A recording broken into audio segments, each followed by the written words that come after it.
Friends, आप सभी का स्वागत है आपके अपने YouTube channel GK tricks Sadiq में। दोस्तों, फाइनली आरआरसी जीडीसी के ट्रेन मैनेजर गुड्स गार्ड वाले छात्रों के लिए इंतजार खत्म हो चुका। सबसे बड़ी खुशखबरी आ चुकी है। जी हाँ फ्रेंड्स, अगर फाइनली बात करेंगे तो आरआरसी जीडीसी का ट्रेन मैनेजर का एलिजिबिलिटी लिस्ट जारी हो चुकी है। साथ ही साथ जो है नॉट एलिजिबल कैंडिडेट्स की लिस्ट भी जारी हो चुकी है।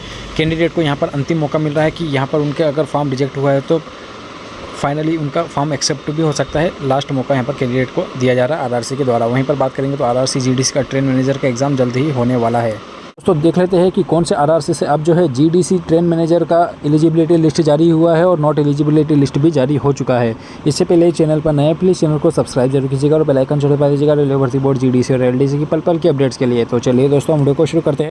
तो दोस्तों, आप लोग देख सकते हैं दोपहर के 2:42 का वक्त हमने RRC ER eastern railway Kolkata की ऑफिशियल वेबसाइट को ओपन कर रखा। नोटिस बोर्ड वाले सेक्शन में हम आ चुके हैं। जब नीचे आएंगे तो देखिए अभी लेटेस्ट अपडेट है, आज के दिन दी है नोटिस रिगार्डिंग जीडीसी 01/2024 एग्जामिनेशन। तो यहाँ पर इस नोटिस को हम ओपन कर लेते हैं। तो दोस्तों, आरआरसी ईस्टर्न रेलवे कोलकाता की तरफ से जो जीडीसी 2024 का ट्रेन मैनेजर का जो एलिजिबिलिटी लिस्ट जारी हुआ है, इसकी नोटिस हमने ओपन कर ली 30/10/2024। लेटेस्ट अपडेट है, देखिए important notice for candidates GDC notification number RRC ER GDC 01/2024 for post of goods train manager traffic department. तो यहाँ पर दे रखा है कि in connection with about GDC, मतलब कि जीडीसी एग्जाम के अकॉर्डिंग अगर देखा जाए तो यहाँ पर वैकेंसी के according list of 6340 candidates eligible and 261 candidates who are not eligible. मतलब कि यहाँ पर 6340 कैंडिडेट्स एलिजिबल हो चुके हैं और 261 कैंडिडेट जो नॉट एलिजिबल पाए गए, उनके एप्लीकेशन में हो सकता है कोई प्रॉब्लम हो। For the post of goods train manager is attached herewith as annexure A and annexure B respectively. मतलब कि एनेक्सर ए में 6340 एलिजिबल कैंडिडेट्स की लिस्ट दे रखी है, एनेक्सर बी में नॉट एलिजिबल कैंडिडेट्स की 261 कैंडिडेट्स की लिस्ट दी हुई है। आगे दे रखा है the applicants are advise to check their names in the attached list. मतलब कि नीचे जो लिस्ट दी गई उसमें कैंडिडेट अपना नाम देख सकता है। अब यहाँ पर आगे दे रखा है, देखिए candidates who have been placed in the annexure list of not eligible candidates are given a period of 10 days time from 1 November 2022। नहीं, यहाँ पर 2024 होना चाहिए। देखिए यहाँ पर जो है पूरी तरह से टाइपिंग मिस्टेक हुई है, आगे और भी टाइपिंग मिस्टेक है, अभी हम आपको बताने वाले हैं।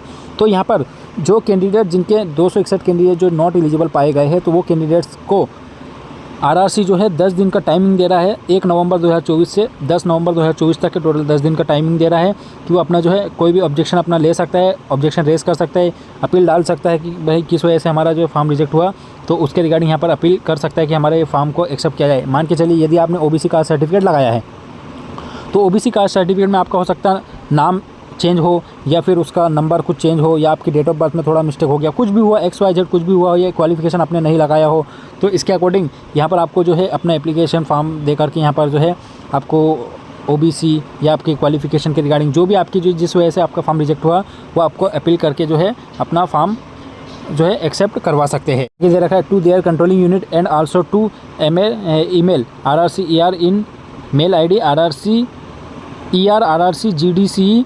2023@gmail.com। तो ये ईमेल ID दी, यहाँ पर भी आप जो है अपना ग्रीवेंस लगा सकते हैं। देखिए आगे देखा है with the copy to the appeal addressed to their controlling unit the mail should be with subject handling GDC GTM, मतलब कि goods train manager 2001/2024 appeal regarding eligibility. No further appeal will be entertain by RRC eastern railway ER from any candidate after 1/11/2024।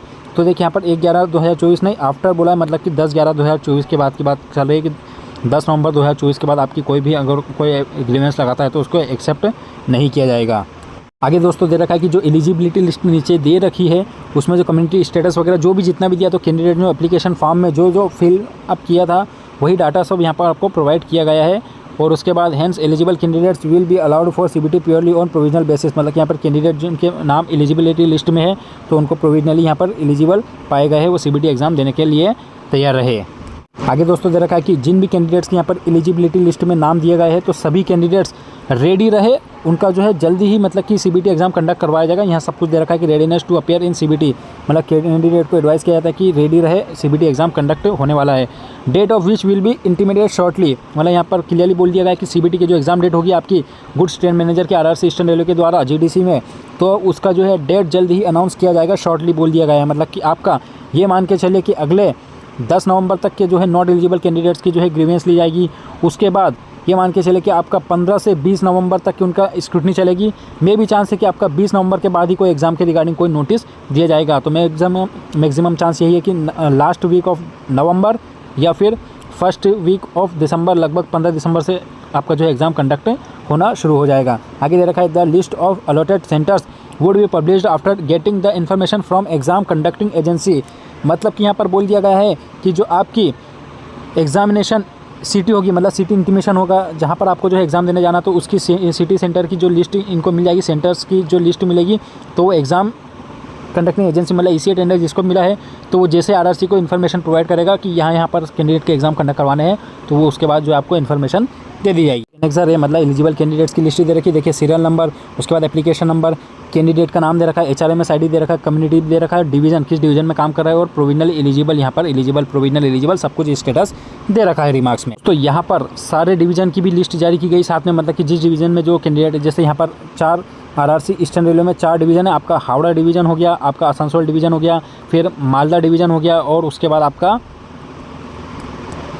Sealdah division हो गया। तो 4 division, उसके बाद 3 workshop भी, कांसापारा workshop, Jamalpur workshop और लीलवा workshop, यहाँ से भी जो कैंडिडेट के यहाँ पर जो है एलिजिबिलिटी लिस्ट जारी हो चुकी है सबकी एक साथ। देख सकते हैं टोटल 6340 कैंडिडेट जो कि एलिजिबल, प्रोविजनली एलिजिबल पाए गए हैं। सभी 4 डिवीज़न और प्लस 4 वर्कशॉप। देखिए चितरंजन लोकोमोटिव वर्कशॉप भी मतलब कि यहाँ पर जो है दिया गया है। यहाँ पर एनेक्सर भी मतलब कि नॉट एलिजिबल कैंडिडेट्स की लिस्ट दे रखी है। 261 टोटल कैंडिडेट्स है। ये कैंडिडेट अपना रिमार्क देख सकते हैं कि किस वजह से उनका फॉर्म रिजेक्ट हुआ है। नाम, एप्लीकेशन नाम, उनका एप्लीकेशन नंबर और जो है कैंडिडेट का नाम, HRMS ID, उनका कम्युनिटी डिवीज़न वगैरह दे रखा है। तो देखिए यहाँ पर data not found and matched with HRMS, मतलब कि जो HRMS पर इनका जो है डाटा था वो फाउंड नहीं कर पाए, मतलब कि मैच नहीं कर पाए। मतलब मान के चले इनका नाम दीपक था और यहाँ पर जो है कुछ और ही नाम बता रहा था। इस टाइप से भी कुछ हो सकता है। डेट ऑफ बर्थ कुछ और है, यहाँ पर जो इन्होंने डाटा फिल जो किया था वो कुछ और होगा। तो इस तरह से भी इनका जो फॉर्म रिजेक्ट किया गया। ये अपना ग्रीवेंस दे सकते हैं कि किस वजह से इनका फॉर्म रिजेक्ट हुआ, तो HRMS में अपडेट करवा के इनका जो फॉर्म एक्सेप्ट करवा सकते हैं। उसके बाद कई कैंडिडेट जो है डायरेक्ट नॉट एलिजिबल पाए गए। देखिए टोटल 261 कैंडिडेट्स है जिनके नॉट एलिजिबल जो है फॉर्म पाए गए हैं। तो देखिए यहाँ पर एक कैंडिडेट है जिनका जो है यहाँ पर डायरेक्ट दिया गया नॉट एलिजिबल है। फिर एक कैंडिडेट है, देखिए data not found by CLW CRJ, मतलब कि चितरंजन लोको वर्कशॉप से भी यहाँ पर जो है इनका फाउंड नहीं किया गया डाटा को। इसके बाद अब दिया गया कि देखिए कैंडिडेट का transfer to south eastern railway, मतलब कि कैंडिडेट ने जो है अपना म्यूचुअल ट्रांसफ़र या फिर कुछ भी करवाया होगा तो ट्रांसफ़र करवा लिया है। कहाँ पर? Transfer to south eastern railway, मतलब कि ये ईस्टर्न रेलवे से साउथ ईस्टर्न रेलवे में चलेगा, इसलिए इनका जो है फॉर्म को रिजेक्ट कर दिया गया है। क्योंकि यहाँ पर जो है सिर्फ और सिर्फ GDC में जो होता है वो जिस जोन में आप काम करते हो, जैसे ईस्टर्न रेलवे के, तो ईस्टर्न रेलवे कैंडिडेट से एलिजिबल रहते हैं। और अगर आप सेंट्रल रेलवे के एम्प्लॉय है तो सेंट्रल रेलवे GDC में सिर्फ सेंट्रल रेलवे छात्र ही अप्लाई कर सकते हैं। इस तरह से दिया जाता है। तो इस तरह से दोस्तों बड़ी ऑफिशियल अपडेट है कि यहाँ पर सारे डिवीज़न 4 डिवीज़न से और प्लस 4 वर्कशॉप से यहाँ पर जो है आपकी एलिजिबिलिटी लिस्ट जारी की गई है। एग्जाम डेट भी जल्दी ही आने वाली है। तो दोस्तों बड़ी ऑफिशियल अपडेट थी, आप सभी के साथ मैंने शेयर कर दी। ऐसे लेटेस्ट अपडेट पाने के लिए हमारे चैनल को प्लीज़ सब्सक्राइब जरूर कीजिएगा। यदि आपकी कोई क्वेरी हो तो हम कमेंट सेक्शन में पूछ सकते हैं। फिलहाल हम इस वीडियो में इतना रखेंगे। नेक्स्ट वीडियो में नेक्स्ट के साथ मिलेंगे, तब तक अपना ख्याल रखिए। Bye friend.